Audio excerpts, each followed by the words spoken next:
To a point in his life where his doubts of God and an afterlife that he hoped for were being challenged by his desires of the flesh.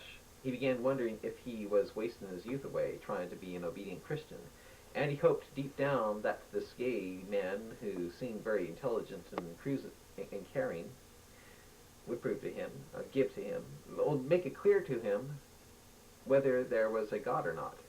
Westfield didn't know if homosexuality was caused by demons or not, and if it was, he thought, if he could save Jack, Jack might suddenly end up talking with a John Wayne voice, proving to him that there was a God, and make him more comfortable in his own religion.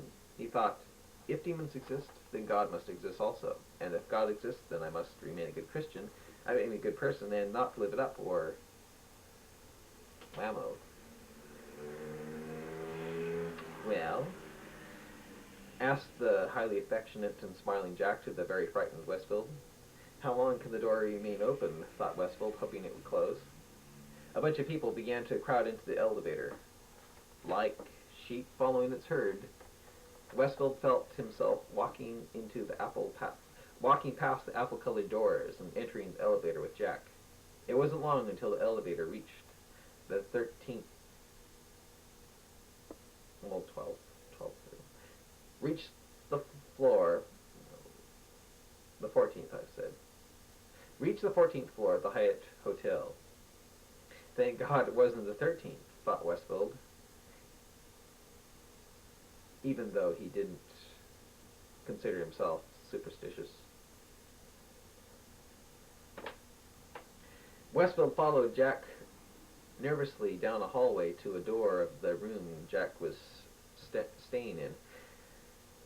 Westfield thought it was strange that Jack would ask him directions to Union Square when it was right across the street from where he was staying.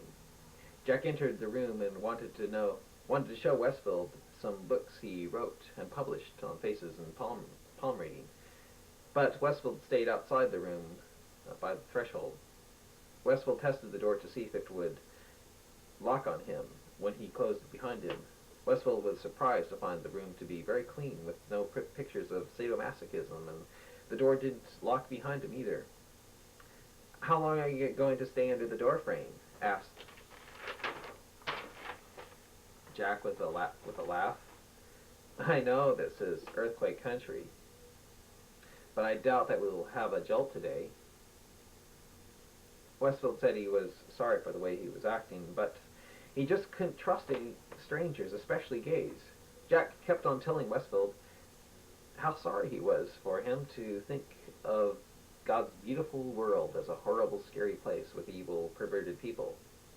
10 minutes passed, and Westfield was able to enter the threshold of Jack's room. Jack seemed to be a very nice and caring person.